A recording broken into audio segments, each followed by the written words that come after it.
नमस्कार, मैं हूं राजेंद्र देव और एबीपी न्यूज के आप सभी दर्शकों को गणतंत्र दिवस की शुभकामनाएं। बुलेटिन की शुरुआत करते हैं बिहार में चल रही सियासी सरगर्मी से जुड़ी इस वक्त की बड़ी खबर के साथ। सूत्रों के मुताबिक खबर यह है कि नीतीश कुमार सीधे बीजेपी नेतृत्व से बात कर रहे हैं। गठबंधन पर नीतीश की बीजेपी नेतृत्व से सीधी बात हो रही है।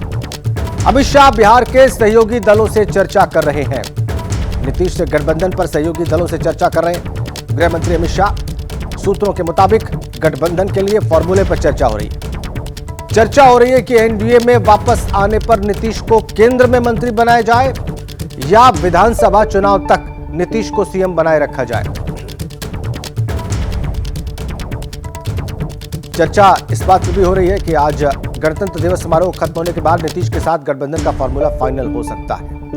हमारे सहयोगी आशीष कुमार सिंह हमारे साथ जुड़ चुके हैं। वो इस खबर पर विस्तार से हमें जानकारियां देंगे, हमारे दर्शकों को बताएंगे। आशीष, ये जो राजनीतिक का इस वक्त सरगर्मी बढ़ी हुई है, इस संबंध में जो भी डिटेल्स आपको इस वक्त प्राप्त हैं वो सब शेयर करें।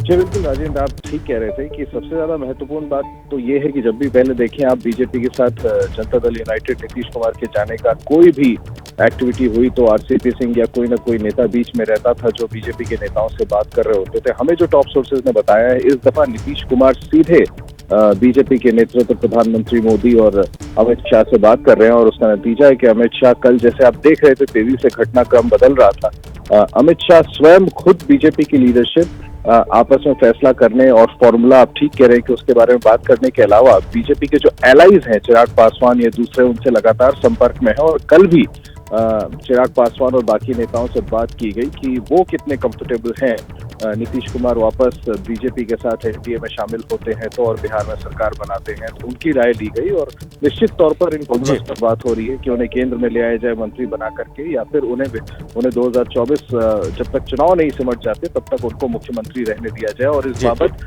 26 तारीख, आप जानते हैं फ्रेंच प्रेसिडेंट आज भारत में है और जब तक वो शाम को वापस निकल जाए, संभव है कि कल तक इस बाबत कोई आखिरी फैसला भी हो जाए। महत्वपूर्ण जानकारियों के लिए बहुत धन्यवाद आशीष आपका।